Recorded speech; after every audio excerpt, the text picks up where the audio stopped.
We are listing as a terrorist entity the World Tamil Movement. That organization will have assets frozen. Minister of Public Safety Stockwell Day announced yesterday that the non-profit World Tamil Movement has been blacklisted in Canada. The government made the move because it believes that the group was raising money for the Tamil Tigers, who regularly carry out terrorist attacks in Sri Lanka.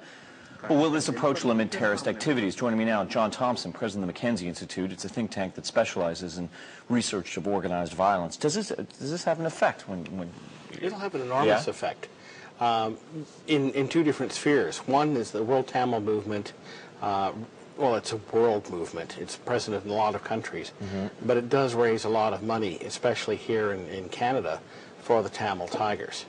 One conservative estimate was $1 million a month. Significant amount of money. Yeah, very significant. The other thing is that it's always been the mechanism for control by Tiger sympathizers over the whole Tamil community. Right. And but basically people going to people's doors, Sri Lankan communities of the Sri Lankan community in Canada, and saying, you know, pay up.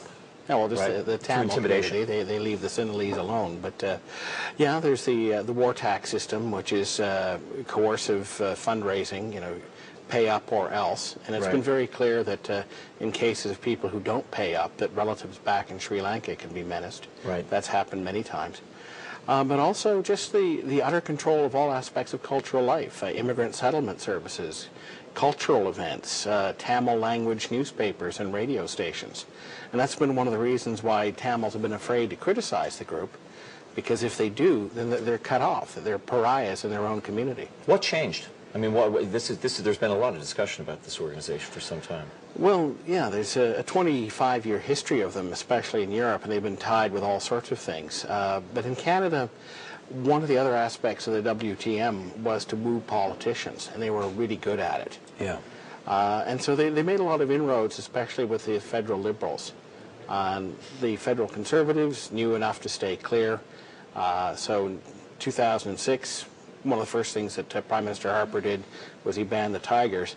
But he wanted to make sure that the Solicitor General's Department had an iron-tight case against the front groups. So that's what they waited on. They waited for that iron-tight. Tell me where they compare to other similar organizations. I mean, who would you compare them to?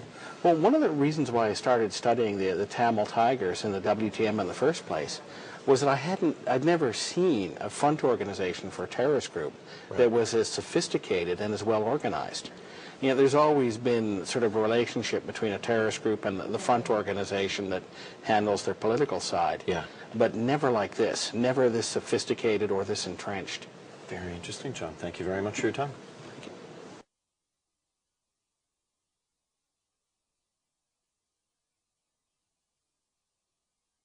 We are listening.